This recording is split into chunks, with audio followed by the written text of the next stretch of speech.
पुण्यात्मा, एक परमात्मा को छोड़कर, पूर्ण ब्रह्म को छोड़कर अन्य किसी भी देवी देवता की या किसी हम प्रभु की, ब्रह्म की साधना करते हैं,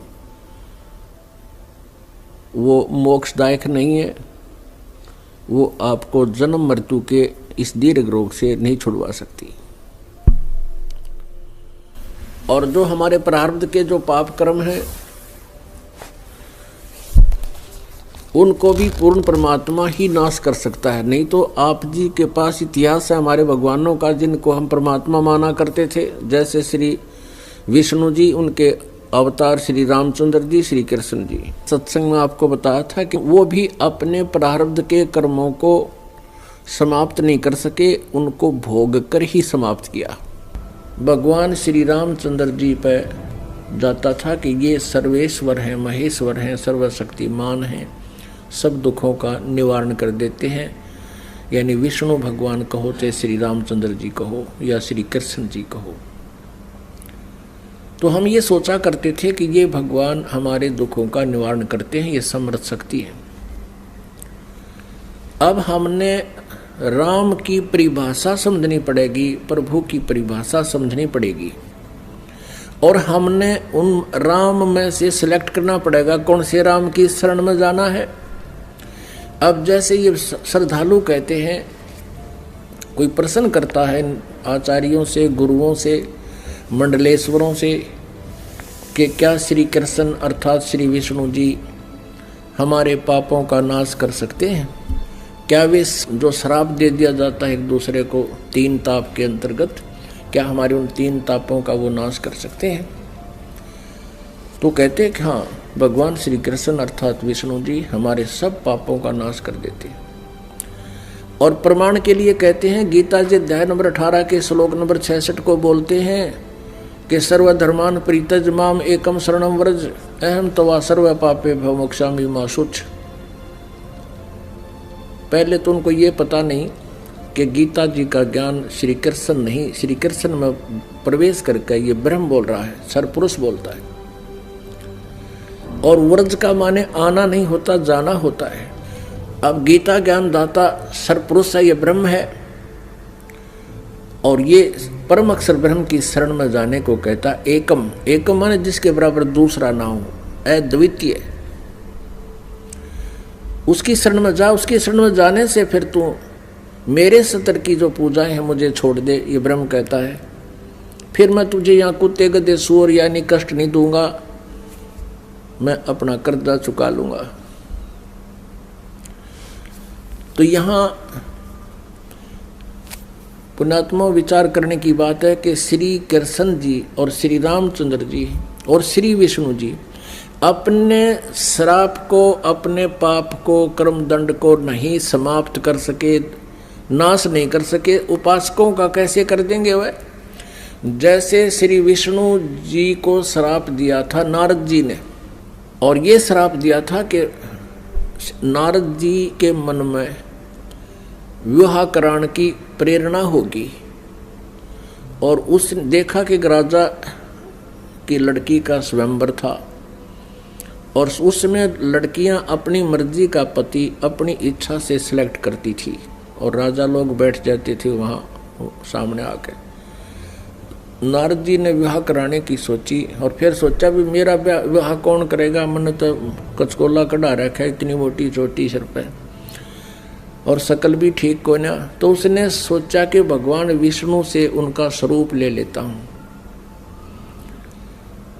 एकांत में जाकर टेलीफोन किया, याद किया, श्री विष्णु जी प्रकट हो गए।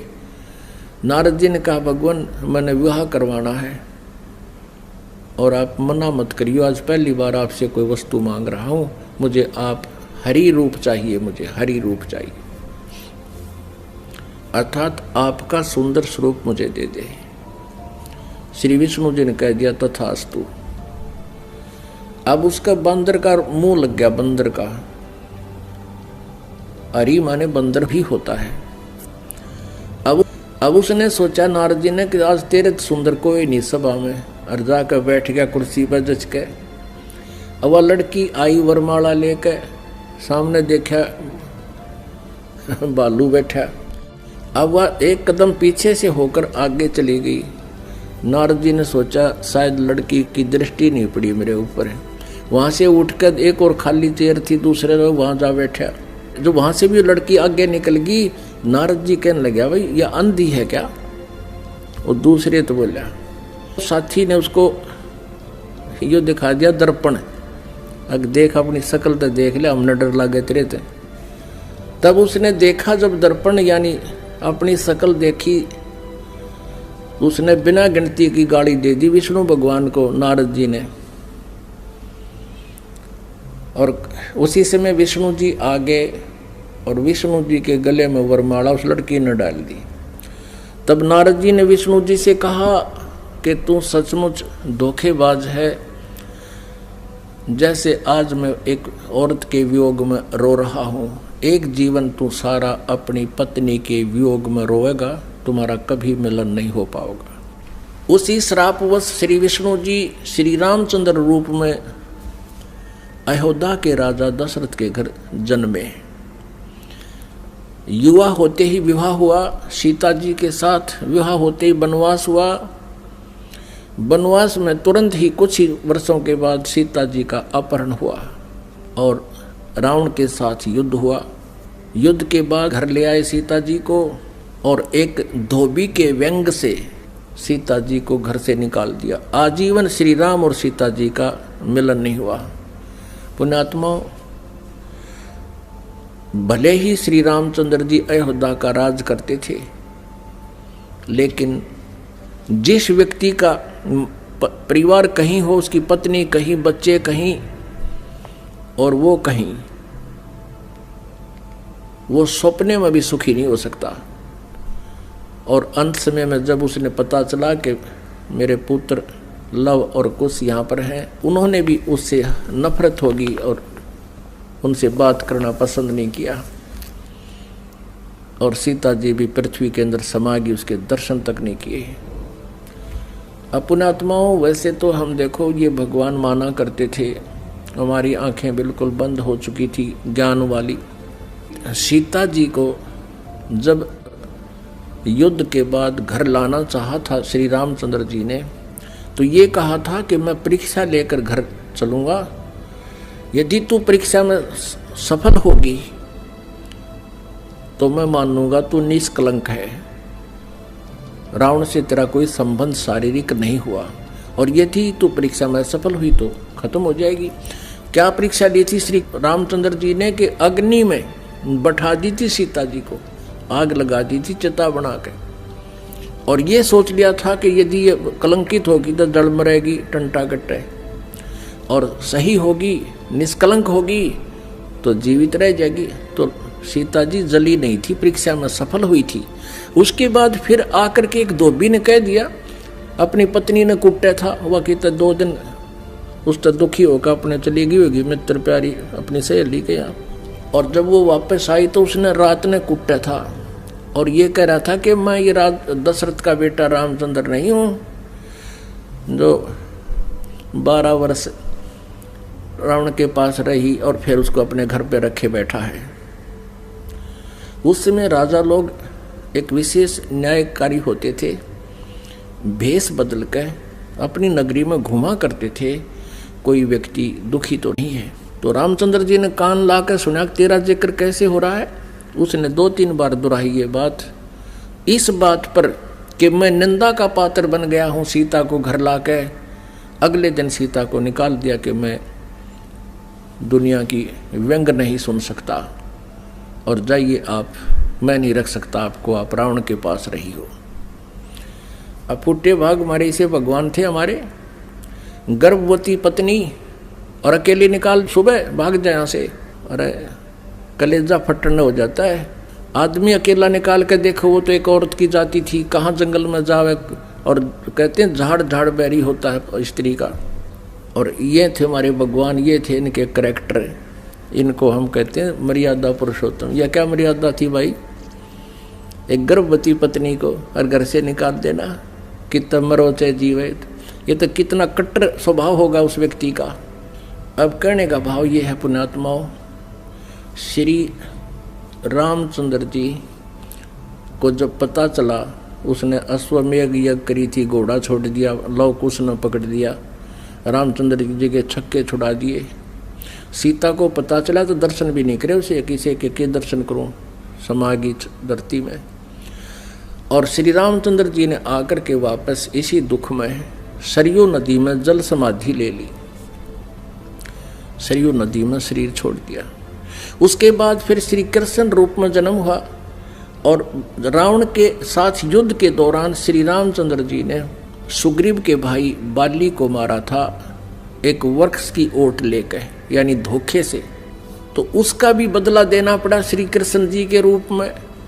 वही विष्णु वाली आत्मा श्री कृष्ण जी हुई और बाली वाली आत्मा यानी राम वाली आत्मा श्री कृष्ण रूप में द्वापर में जन्मे, और बाली वाली आत्मा एक शिकारी बना और उसने एक विषाक्त तीर बनवा लिया और श्री कृष्ण जी के पैर में तलवे में तीर मार दिया विषाक्त, जिसके कारण उसकी मृत्यु हुई श्री कृष्ण जी की। श्री कृष्ण जी ने जब पूछा उससे, उस पारधी से, शिकारी से, शिकारी ने भगवान से कहा कि हे राजा, हे राजन, मेरे से गलती धोखे से आपके पैर में तीर लग गया।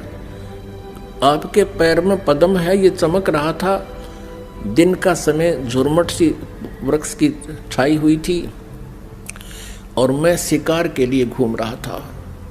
आपके ये पद्म की रोशनी मुझे लगा जैसे मृग की आंख है हिरण की, मैंने धोखे से गलती से तीर मार दिया और ये तो विषाक्त है, अब आप जी नहीं सकते, मुझसे धोखा हो गया, गलती होगी, माफ करो, क्षमा करो। तब श्री कृष्ण जी ने कहा कि बाली, ये तेरे से धोखा नहीं हुआ, ये ऐसा ही होना था भाई, मैंने तेरे को धोखे से मारा था त्रेता युग में और आज मैं वो बदला दे चला हूं। अब दुर्वासा जी ने श्राप दिया था यादव कुल को, श्री कृष्ण जी के कुल को श्री कृष्ण जी के समक्ष ही श्राप दे दिया था कि यादव कुल का नाश होगा। किसने? इस श्री कृष्ण जी का पुत्र प्रद्युम्न एक लड़की का स्वांग बनाकर, पेट पर गर्भवती लड़की का, स्त्री का स्वांग बना करके पेट पर लोहे का कड़ा बांध के ऊपर के गुजरियां वाले औरतों वाले कपड़े पहन के और एक नकली पति बनाकर दुर्वासा के पास गए थे उसे मजाक करने के लिए। और ये पूछा था कि हे ऋषि, सुना है आप भूत भविष्य वर्तमान की सभी बता देते हो, त्रिकालदर्शी हो, बताइएगा इसके लड़का होगा या लड़की। तब दुर्वासा ने ध्यान से देखा कि तो बकवाद कर रहे हैं, कह दिया था कि इससे तुम्हारा यादव कुल का नाश होगा। और दुर्वासा के श्रापवश 56 करोड़ यादव आपस में लड़कर मर गए और श्री कृष्ण जी भी उसी कढ़ाई के तीर से मरा जो शिकारी ने बना रखा था लोहे से। अपना आत्मा जब श्री कृष्ण जी, श्री रामचंद्र जी और श्री विष्णु जी तीनों रूपों में वो स्वयं हैं, वो अपने भी श्राप को यानी कर्म के दंड को नाश नहीं कर सके तो श्रद्धालु के कैसे कर देंगे। एक भक्त ने प्रश्न किया कि क्या श्री कृष्ण यानी विष्णु जी में कोई शक्ति नहीं है? जैसे श्री कृष्ण जी अर्थात विष्णु जी राजा मोरध्वज के घर गए थे, वहां उनके पुत्र ताम्रध्वज को आरे से चिरवा कर और उनको जीवित कर दिया था जब वो मृत्यु को प्राप्त हो गए थे। पुण्यात्मा कबीर परमेश्वर जी ने फिर ये इसका उत्तर दे रखा है, क्योंकि श्री आदरणीय धर्मदास साहब जी ने भगवान से ये प्रश्न किया था कबीर जी से कि हे भगवान, हमने सुना है श्री कृष्ण जी ने मोरध्वज राजा के पुत्र को आरे से चरवा कर वो मृत्यु को प्राप्त हो गया था, उसको जीवित कर दिया था, और आप कहते हो कि ये समर्थ नहीं है, ये कोई परिवर्तन नहीं कर सकते। भगवान ये क्या छोटी बात है? तब परमात्मा कबीर परमेश्वर जी ने कहा था कि धर्मदास, जब महाभारत के युद्ध में और अभिमन्यु की मृत्यु हो गई थी, जो सुभद्रा पुत्र थे, और सुभद्रा श्री कृष्ण जी की सगी बहन थी। श्री कृष्ण जी अभिमन्यु को जीवित नहीं कर सके, वहीं पर वे विद्यमान थे। अब धर्मदास साहब ने पूछा कि हे भगवान, कारण क्या था? तब परमेश्वर कबीर जी ने कहा कि ये भगवान आपकी आयु और श्वास को घटा बढ़ा नहीं सकते। अभिमन्यु की आयु इतनी थी, उसके प्रारब्ध में ये परिवर्तन नहीं कर सकते। सुभद्रा रोवे थी, भगवान श्री कृष्ण रोवे थे अपनी बहन के दुख में, पांचों पांडव रोवे थे और उनका कुल नाश हुआ था। तो वहां थी समर्थता दिखाने का समय, वहां था, उसको जीवित कर देते। और वहां क्यों जीवित कर दिया ताम्रध्वज को? क्योंकि उसकी आयु शेष थी, उसके श्वास शेष थे। इतनी क्षमता इनमें है कि इन टूटे फूटे शरीर को ये ठीक कर सकते हैं, लेकिन श्वास नहीं बढ़ा सकते, कर्म दंड को ये समाप्त नहीं कर सकते।